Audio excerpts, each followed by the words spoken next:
Assalamualaikum warahmatullahi wabarakatuh. Selamat pagi, salam sejahtera untuk kita semua. Salam literasi.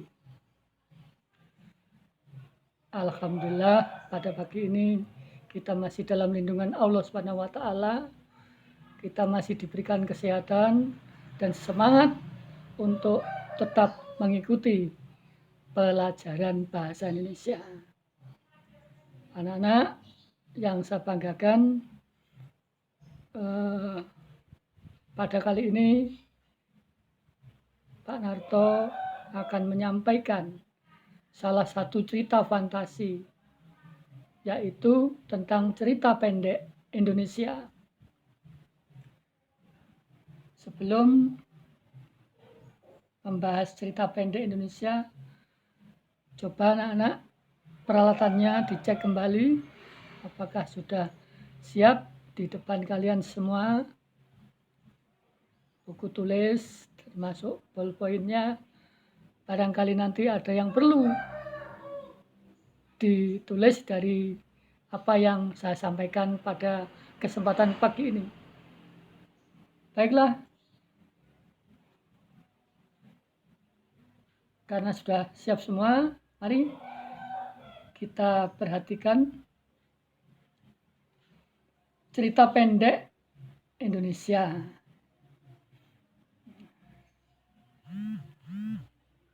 Struktur dari cerita tersebut, bahwa cerita pendek itu mengandung 3 hal. Paling tidak, nomor 1 adalah orientasi atau pengenalan. Yang kedua, komplikasi atau pertentangan atau konflik. Dan yang ketiga adalah resolusi atau penyelesaian. Anak-anak nanti setelah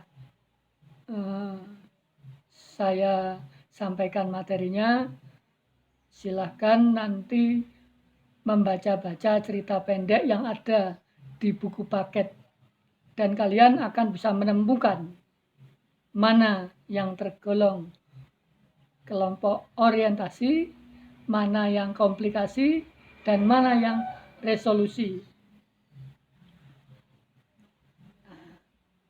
Anak-anak, biasanya sebuah cerita pendek itu karena di sana ada pelaku-pelakunya, maka dalam perjalanannya pelaku-pelaku tersebut tentunya pasti mengalami selisih pendapat, beda pendapat, bahkan mungkin dengan pertentangan ataupun mungkin juga kan perkelahian.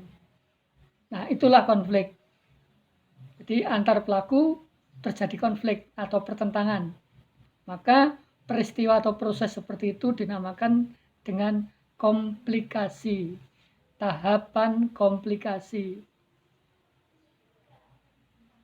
Nah, sebuah cerita pendek diawali dengan pengenalan. Jadi kalau kalian nanti membaca, maka kalimat pertama akan mengawali dengan pengenalan-pengenalan, baik itu pengenalan situasi tempat terjadinya peristiwa, kemudian pengenalan pelaku-pelakunya, termasuk pengenalan waktu pada saat kejadian peristiwa itu. Maka diistilahkan dengan istilah orientasi, sama dengan kalian ketika masuk di sekolah pertama kali, di SMP kemarin juga ada orientasi, artinya pengenalan. Jadi saya ulangi, orientasi pada tahap ini adanya pengenalan dari para pelakunya, atau mungkin tempatnya, atau mungkin waktunya. Tahap yang ketiga disebut dengan bagian resolusi. Anak-anak, dari beberapa pertentangan, konflik yang terjadi antar pelaku itu, maka di akhir cerita akan terdapat bagian yang merupakan penyelesaian. Nanti akan kita lihat dalam cerpen. Nah, untuk itu mari kita rinci hal-hal yang terkait dengan 3 hal tadi. Nah, yang pertama adalah orientasi atau pengenalan. Seperti tadi saya sampaikan, pengenalan para pelaku dan setting. Pada bagian ini atau bagian awal berisi pengenalan tokoh, latar tempat, dan waktu atau awalan masuk ke tahap berikutnya. Ketika kalian membaca cerita pendek ini, pasti kita mengawali dengan pertanyaan, siapa yang diceritakan? Apa yang terjadi? Di mana kejadian itu? Kapan terjadinya peristiwa itu? Bagaimana hal itu terjadi? Dan yang terakhir, bagaimana penyelesaiannya? 6 pertanyaan ini pasti tentunya akan muncul ketika kita membaca sebuah cerita. Nah, dari 6 pertanyaan ini, masing-masing kita bisa kelompokkan. Kalau di awal cerita disuguhkan pengenalan pelaku-pelakunya, masuk pada bagian orientasi. Apa yang terjadi mungkin sebelum adanya konflik masih tergolong dengan istilah pengenalan. Sampai terjadinya peristiwa yang mengakibatkan pertentangan pendapat dan sebagainya, maka di sanalah terjadi komplikasi. Nah, konflik-konflik itu akan melerai dengan sendirinya sesuai dengan urutan waktu dan kehendak dari para pelakunya, maka masuk kepada bagian wilayah penyelesaian atau resolusi. Baik anak-anak, kita lanjutkan dulu. Bagian komplikasi ini adalah bagian tokoh utama berhadapan dengan masalah atau problem. Dalam sebuah cerita pendek, paling tidak walaupun pelakunya hanya satu atau tokohnya hanya satu, tentu tokoh itu juga punya masalah. Misalnya tokoh punya masalah dengan alam. Matahari yang terik, panas sekali, akhirnya dia menggerutu, akhirnya dia harus jatuh sakit, dan sebagainya. Ini adalah konflik antara pelaku tersebut dengan alam. Lain lagi, apabila pelakunya lebih dari 1 orang, paling tidak 2 orang, maka antar pelaku tersebut juga terjadi problem. Pertentangan pendapat pastinya, perbedaan pendapat, bahkan sampai dengan pembunuhan. Ini kalau berbicara tentang sisi negatifnya. Namun kalau berbicara dengan sisi positifnya juga, jika ada 2 pelaku atau 3 pelaku, bisa jadi mereka mengadakan pendekatan, mereka berpacaran, mereka pelamaran, mereka pernikahan. Nah, ini ada terjadi klimaks sampai dengan nanti mereka berbahagia, terjadi penyelesaian. Ini anak-anak tentang komplikasi. Jadi saya ulangi, komplikasi adalah bagian cerita yang menunjukkan perbedaan atau pertentangan pelaku yang satu dengan pelaku yang lain. Kita lanjut dengan yang ketiga. Bagian yang ketiga adalah bagian resolusi. Bagian resolusi ini merupakan bagian penyelesaian terhadap peristiwa yang memuncak. Biasanya peristiwa atau kejadian-kejadian itu mengerucut sampai dengan puncak atau klimaksnya. Kalau sudah klimaks, maka oleh pengarang akan diturunkan di resolusi, akan ada penyelesaian. Itu namanya adalah resolusi. Bagian ini merupakan kelanjutan dari komplikasi, yaitu pemecahan masalah. Masalah harus diselesaikan dengan cara yang kreatif. Sehingga pertanyaan yang muncul, bagaimana akhir ceritanya? Jawaban dari pertanyaan ini merupakan resolusi. Bagaimana akhir ceritanya? Pelaku bahagia misalnya. Pelaku sadar misalnya. Ini resolusi. Baik anak-anak, sementara penjelasan Bapak hanya ini saja, karena nanti kalau saya jelaskan lebih banyak lagi, kalian tentunya tidak kreatif lagi. Oleh karenanya, mari setelah ada beberapa teori itu, silahkan melihat pada buku paket yang sudah disediakan. Oke, kita lihat ke buku paket. Buku paket coba dibuka paket halaman 148.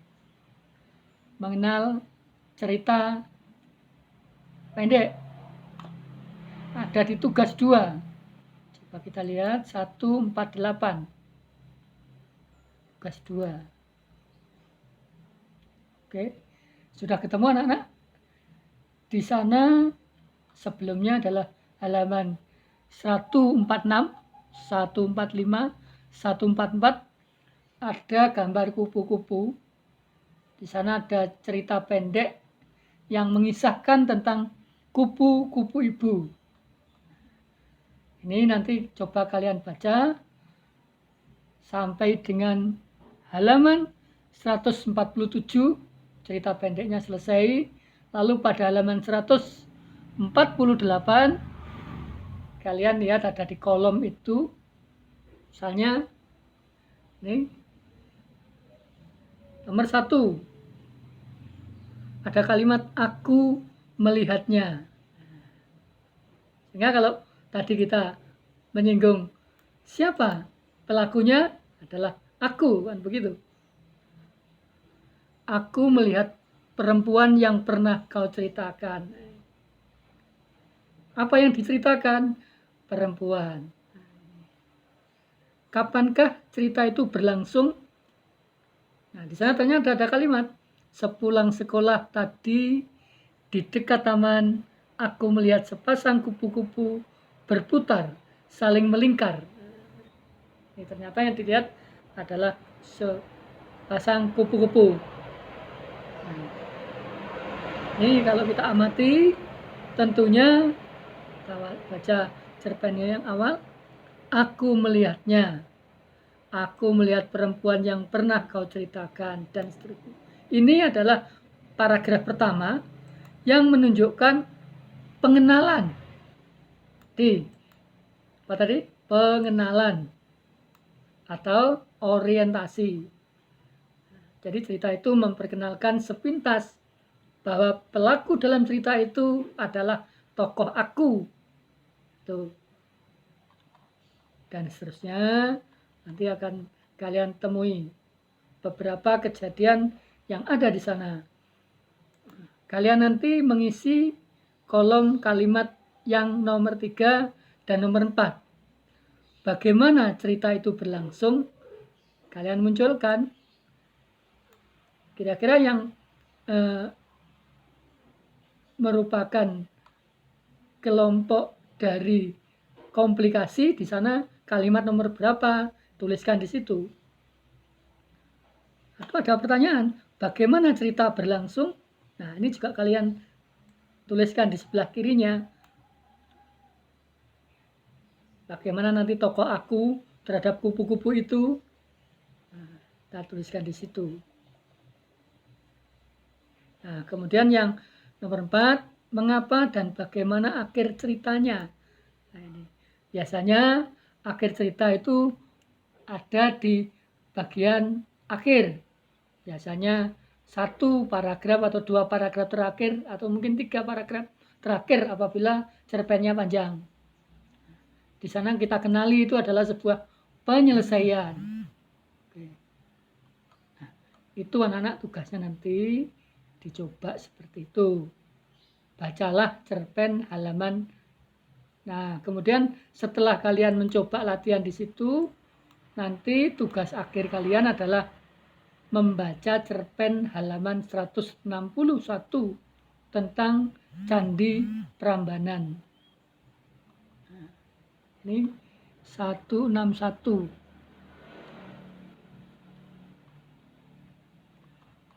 161 kita lihat di sana Candi Prambanan.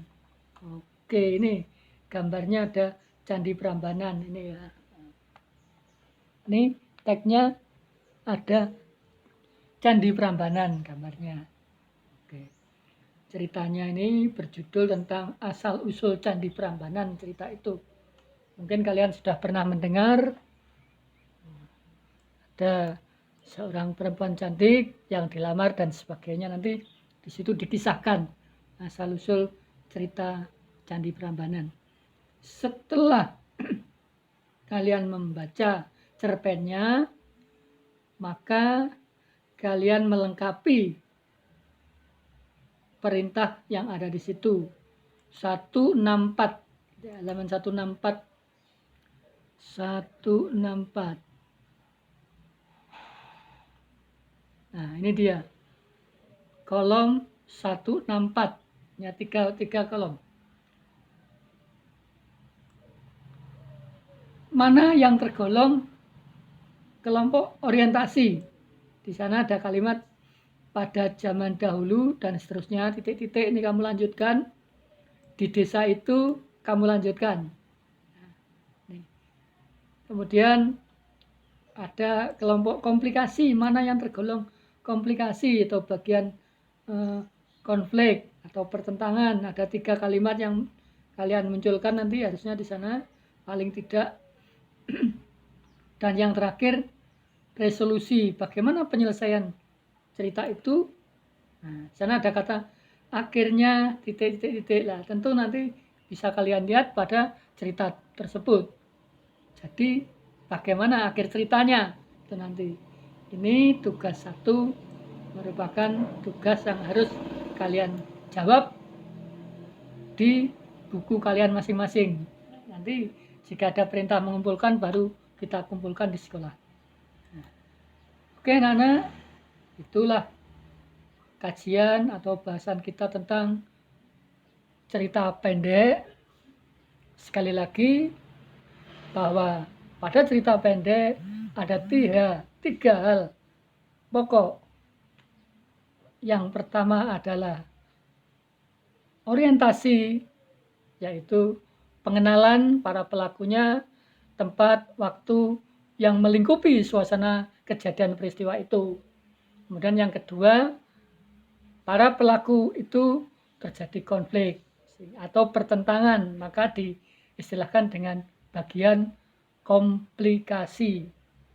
Sedangkan bagian yang ketiga adalah resolusi, sebuah penyelesaian yang terjadi konflik mereka tadi diselesaikan dalam bentuk kebahagiaan atau mungkin ada satu yang disusahkan dan sebagainya. Nah, ini tentang cerita. Demikian, jika ada yang kurang jelas, silahkan nanti membuat pertanyaan atau pertanyaannya ditulis dan dikirimkan ke WA grup kelas masing-masing. Sudah ada pemegangnya, guru bahasa Indonesianya masing-masing. Oke, saya kira itu siaran Pak Narto pada pagi ini. Mudah-mudahan bisa membuka pengertian kalian untuk belajar bagaimana, untuk apa cerpen. Terima kasih. Sekali lagi, kalau saya simbol L begini, ini adalah simbol salam literasi anak-anak. Barangkali ada yang belum mengenal. Jadi kalau Pak Guru atau siapapun menyampaikan salam literasi, berarti kodenya L. Mengapa harus literasi? Karena kesuksesan orang berangkat dari literasi. Orang bisa mahir karena dia membaca. Oleh karena itu, salam literasi ini harus diketahui oleh kita semua. Begitu ya. Terima kasih. Kurang lebihnya mohon maaf. Assalamualaikum warahmatullahi wabarakatuh. Salam literasi.